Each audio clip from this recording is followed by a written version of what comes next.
I'm Sharon, and I'm from Brooklyn Center. Did you know that as a resident of Brooklyn Center, you have an all-access pass to Northwest Community Television? You can produce your own show or help other residents create theirs. What I like about Northwest Community Television, it's a community where I can produce my own craft shows and kids programs, as well as helping others with their shows. Ready to produce your own TV show? Visit nwct.org. Get your all-access pass today. This is going to be for the first show. There. So this is ready. Okay. We're going to recycle, reuse, and make something old into something new. Yep. My name is Sharon Kephart, and this is Angel, and our show is Auntie Sharon's Crafts and More. Okay, girl, are you ready? I want my viewers to look at things differently, and that's what I try to do, is I look around the house and I'll walk around and say, oh, I could use that in one of my crafts. My show is on Channel 20. It plays on Thursday nights, 7 to 8 p.m. It plays at 3 o'clock in the morning for those that are up that early, and also from 11 to noon on Friday morning.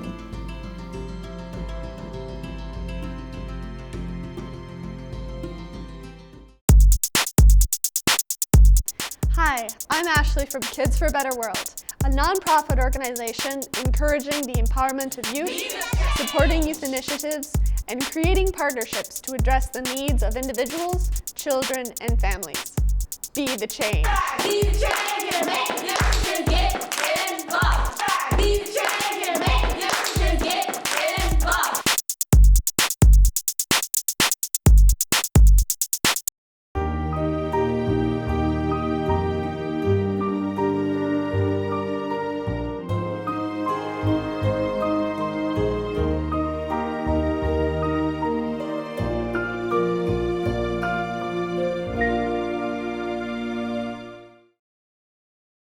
Hi, I'm Auntie Sharon, and welcome back to my Come Join Me on My Comeback Journey. This show is about what is it like from the perspective of someone with a brain injury. I had a brain injury on January 6th last year, and I've been through treatments and therapy and that, and I started this show because I wasn't quite ready to go back in front of the camera for my other shows that I have here at NWCT. That was my craft show and my storytime show. I did this show because I felt it was important that you know what has it been like for me with a traumatic brain injury. And I found also when I had a brain injury, other people in crewing for me and that I found out had brain injuries. So it's more prevalent than you'd think. And I wanted you to see what it was like for someone like me struggling with the effects of the brain injury. I have a hard time sometimes coming up with the words and my thoughts coming together. And right now I'm kind of what I call it twisting and jumping and stumbling over some of my words because I'm trying to find what it is I'm trying to say. And that's what it's like. This is it. And that's just to let you know, this show is not edited. It is what you see is what you get, and what you hear is what you get. And so I've invited guests on my shows, and it's been great to hear what other people have to say about, you know, their struggles and that, and we can share it together and support each other. So today is kind of like a strange day for me because I'm having some difficulty with my eye and with my thoughts and processing. So bear with me because today I have wonderful guests that I want to introduce you to. And we're going to talk about their experiences with traumatic brain injury. And so without further ado, I want to invite you to, that's not the word that I'm want to say, I've lost it. Where is my word? See, that's what it's like for me. It's so unpredictable. It's so difficult sometimes to find what I want to say and to bring it together. But I have a little cheat sheet that I have to use to help me. And I want to introduce you to Paul and Tara. Is it Cardon? Cardon. Cardon. So welcome to my show. Thank you for coming. And say hi to our TV audience. Hi. Hi. Would you, first of all, I want the audience to know is that I met you after you were on one of the crew members, Charlie's show, and you were on his show talking about karate, right? Yep. Yeah. So we found out that you had a traumatic brain injury when you were on that show. Yep. So we invited you to come on my show. So, and then your husband is here with you. So I'd like you to introduce yourself and tell us a little bit about you and what happened to you with your traumatic brain injury. And then I'd like to invite you to also share too. Okay, my name's Tara. December 10th, 2001, I was hit by a car as a pedestrian. This Saturday, December 10th. 2016 will be my 15-year anniversary since my brain injury. My brain injury is mild. It affects things like finding words. It has also screwed up my hearing. It has made autism, I have a diagnosis of autism from a kid, and that has intensified my symptoms, made me more sensitive to sound, being around people, being able to find my words.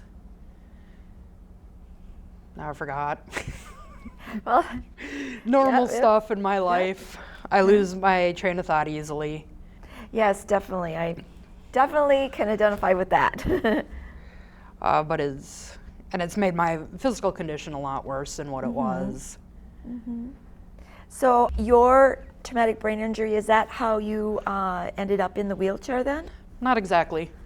In that car accident, my spinal cord was damaged partially, and I have a very rare neurological condition that's pretty much taking away my muscle coordination, and which started before the car accident, and it's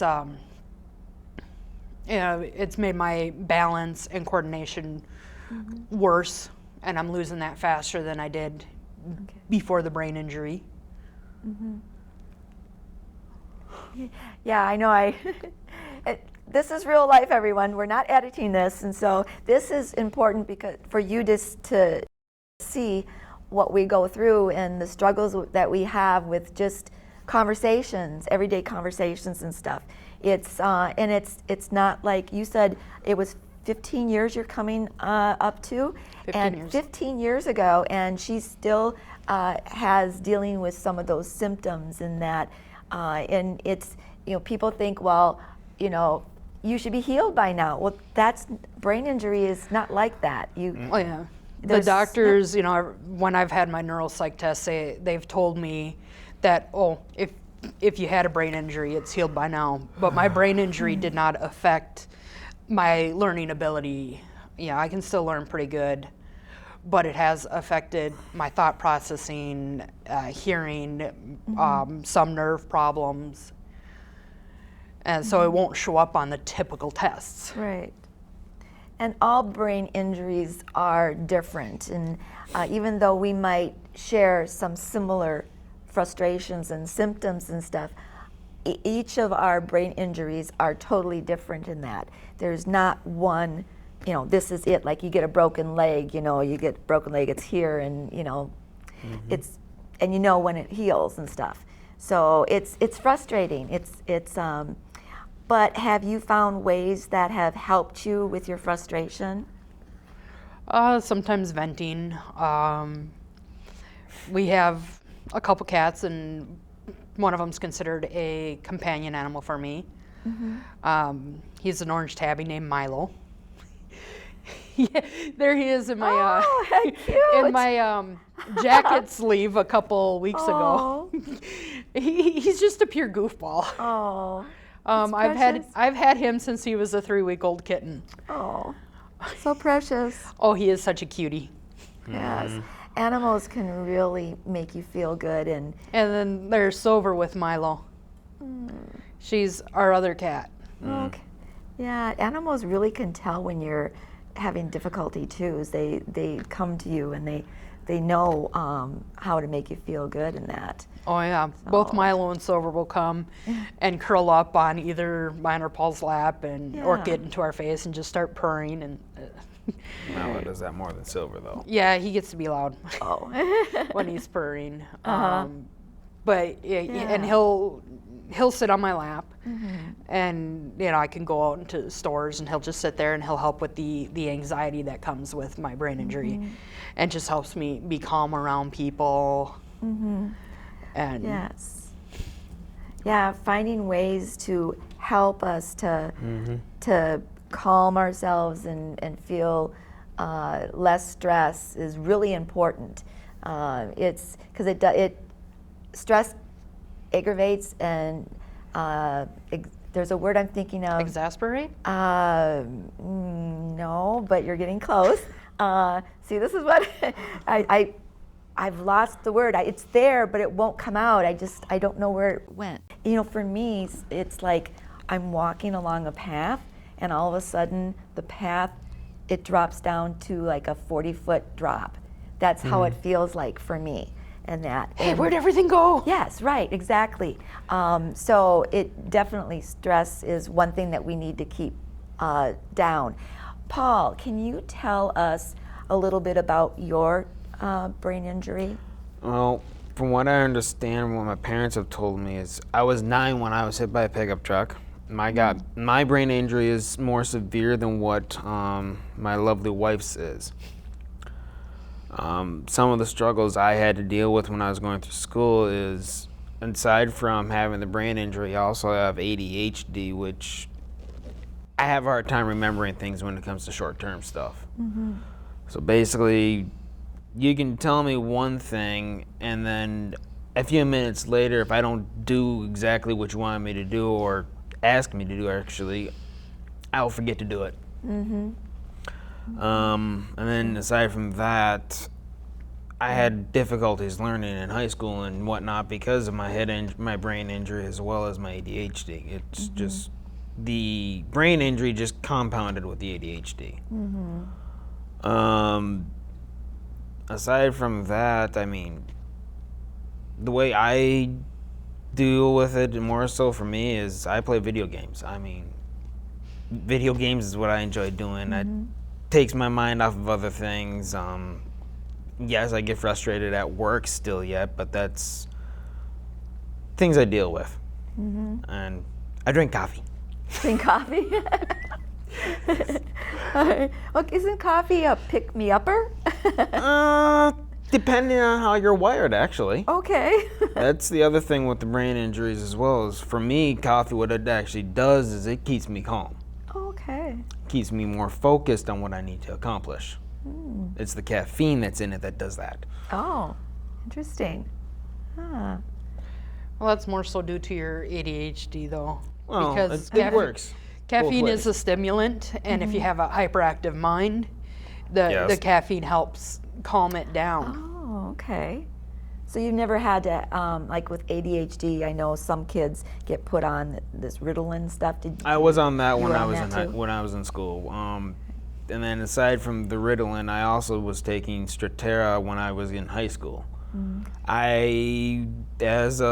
Since I got out of high school and college, I haven't been taking anything for my ADHD or of that nature. So That's good because I don't like a lot of getting medicated and you know and taking a lot of drugs and stuff myself. I definitely don't like that feeling and stuff. It's stressful enough with with what's going on now, to be doped up and everything would not be a good feeling and Yeah. stuff. So, and you were mentioning learning disability and stuff like that, and how the trauma, the brain trauma, how things were kind of exaggerated and Yeah. made things worse. It did. I can identify because I am dyslexic. But before my brain injury, you would not have known that I was dyslexic. See, I can say that word before, but it's like trying to bring the words together. It is so hard sometimes. Yes. And it's before I could talk and I could catch my mispronunciations and stuff like that before I said them. Now you see it. You see the dyslexia now. I can't hide it. And that's the one thing too, is why we're doing this show, is because we shouldn't have to hide who we are and what we're dealing with and that. And we want people to accept us for who we are and where we're at and the struggles that we're going through. And the thing is our traumatic brain injuries don't just affect us, they affect our families too. So how did your families deal with it? Well, my mom and my dad actually are both very good. The way they dealt with it is the way they deal with everything they can on a day-to-day basis. I mean, yeah, I had the brain injury, but they figure out how to work with it and how to cope with it themselves. As it is, I've got two other brothers. One has ADD. He's very smart, but my older brother chooses to get into a comfort zone and stay there. And then my younger brother, he's more outgoing. He's currently serving active duty over at Fort Lewis, Washington, in the Army. And I love my family. I try to do what I can when my younger brother comes home. I try to spend time with him. Obviously, when I go out to mom and dad's, I spend time with my brother. He stays there, my older brother. But anyways, but that's how they cope. They just deal with it from a day-to-day basis. And how? Oh, my family, being that there wasn't a real solid diagnosis, and they just thought I was just making crap up and choosing not to, choosing to act the way I am. And, when I get confused, I get frustrated, and they're just saying it's, I'm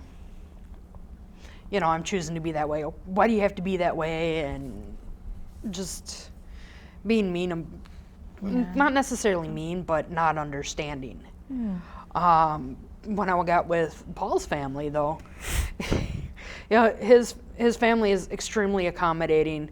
If one way doesn't work, they find another way to help be able to teach you something, and so you can learn and encourage you.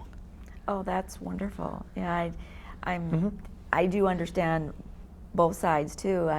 Sometimes my daughter is, at first she was supportive, but then as time's going on, as society thinks I should be okay now, my daughter sometimes says, "Well, Mom, you already asked me that. Like I should not ask her again, because it's a crime to do that." So I do understand the support is really important, but you don't always get it from the people that you're closest to. So sometimes we need to find that support from other people too, like family, friends, and extended families. And this is important for me to bring up right now, is there is a great site, and they'll put it up on the screen. It's brainline.org, and it's a great site to go to for people who have had brain injury, and for families, and for practitioners. It's a great place. It's full of stuff and support and things like that. So I recommend checking out brainline.org. It's right there on the screen in that. But yeah, definitely support is very important for all the years that we're going through this. I mean, who knows what's going to be happening in that. And I want you to, before, because I know our time is getting to an end, but you have graciously agreed to come back and do another show so we could talk about a lot of things here, like your Special Olympics and some of the things you've been doing since. But I want you to tell us about how you met. We met in college. I don't remember, let's see, 2003, somewhere between 2003 2004, because we both graduated in 2004 from a technical college in St. Cloud. I don't remember our first meeting. The thing I recognized about you first was your tech cross. At first, I thought it was a Koinonia cross because I didn't know anything really about tech. And Tech and Koinonia, they're religious organizations that are 3-day retreats that focus around the Paschal Mystery or the dying and rising of Christ. And his parents were very active in the Koinonia program. I was active in the Tech program. Tech is Together Encountering Christ. Is that similar to Crucial? Yes, it is. Oh, Very, okay. very similar. Yeah, I've been to that. They're all pretty much the same thing. Okay. And then we graduated from college. We lost contact for several years. Yeah. And then in 2007, I was heading to my first Koinonia. He was heading towards his first Koinonia. We almost ran into each other. And we pretty much physically ran into each other in the hallway. Okay. And we got kicked out of chapel because we couldn't keep our mouths shut. And then the rest is history. We went camping for the first time up on the North Shore. And then we've been together ever since and got engaged in 2008. That's a picture from our wedding in 2012. Oh, that's precious. That says Dad playing footsie with me during the dollar dance. That's great. That's great. Yeah, it's just kind of funny. He was having fun with my. I happened to run over my foot with my power chair while I was sitting in it. Oh, no. Don't know how I managed that one, and damaged my ankle 2 days before the wedding. Oh, that's Polar Plunge. That was just last February. Yeah, that would have been last year. I wasn't at that one. No. I had to work. So tell me, what are you doing here? I did go online and I saw an article about you doing this polar plunge into this icy cold water in February, and they did an article about you because you decided to wear your wedding dress. Yeah, they mentioned that I was wearing my wedding dress that day.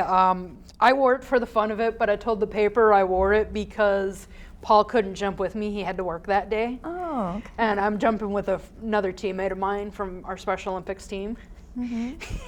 Oh, that's great. I've never done polar jumping before, but It's cold. It looks cold. But that day was beautiful. In comparison to the first time we did it, that was negative 25. Negative 25 below wind chill. Okay. That one was cold. I get cold easily. Like, I'm cold with the air conditioning on here, so that would probably not be for me. But I see we're running out of time, and I want to ask you to come back, and we're going to get more in depth of talking about how the traumatic brain injury, what life has been like since traumatic brain injury, and I guess you've been involved in some wonderful things here, and I can't wait to talk to you about that. But Special Olympics, that's a special thing because you, as I understand it, you worked the Special Olympics before your traumatic brain injury as a student coach. Yep. And then you got involved in it after. So we're going to talk about that at the next show when we come back. There's just so much to talk about. And we just kind of lose track of time. Like I lost track in that. And that's what it's like with a traumatic brain injury. I could have a script and I still would lose what I'm lose doing. place on where you're at in it. Where am I? Yeah. Right. So, I mean, this is real. This is what it's like for us. So, again, I'm Auntie Sharon, and I give you my heart. And come back, and we are going to have Tara and Paul back. They're going to put down on the screen, you can contact me at, put it on the screen because I forgot. There it is, comebackjourney@gmail.com. You can email me, let me know about your experiences, or if you know of a family member that has had a traumatic brain injury and you'd like to be on my show. And we'll be back next week. Bye. Bye.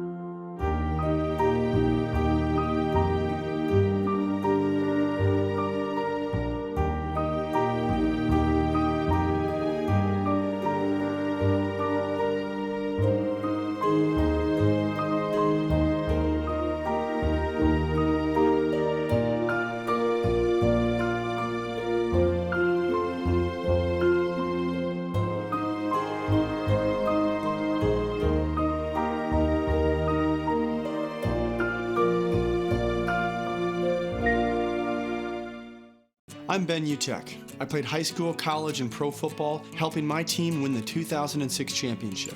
My career ended after I suffered my 5th concussion. More than 1 million athletes suffer a concussion each year. The American Academy of Neurology recommends athletes thought to have a concussion be immediately removed from play and assessed by a healthcare professional trained in concussion. This isn't just about sports. It's about your brain. When in doubt, sit it out. A message from the American Academy of Neurology. I'm Sharon, and I'm from Brooklyn Center. Did you know that as a resident of Brooklyn Center, you have an all-access pass to Northwest Community Television? You can produce your own show or help other residents create theirs. What I like about Northwest Community Television, it's a community where I can produce my own craft shows and kids programs, as well as helping others with their shows. Ready to produce your own TV show? Visit nwct.org. Get your all-access pass today. I'm Sharon, and I'm from Brooklyn Center.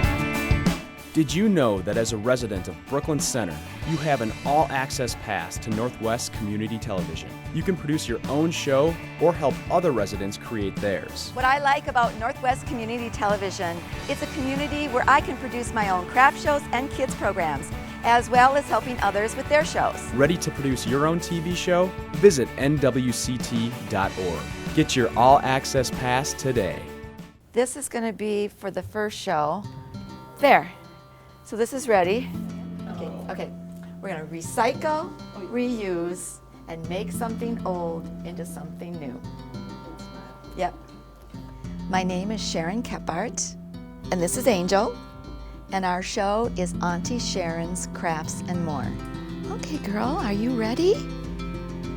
I want my viewers to look at things differently, and that's what I try to do, is I look around the house and I'll walk around and say, oh, I could use that in one of my crafts. My show is on Channel 20. It plays on Thursday nights, 7 to 8 p.m. It plays at 3 o'clock in the morning for those that are up that early, and also from 11 to noon on Friday morning.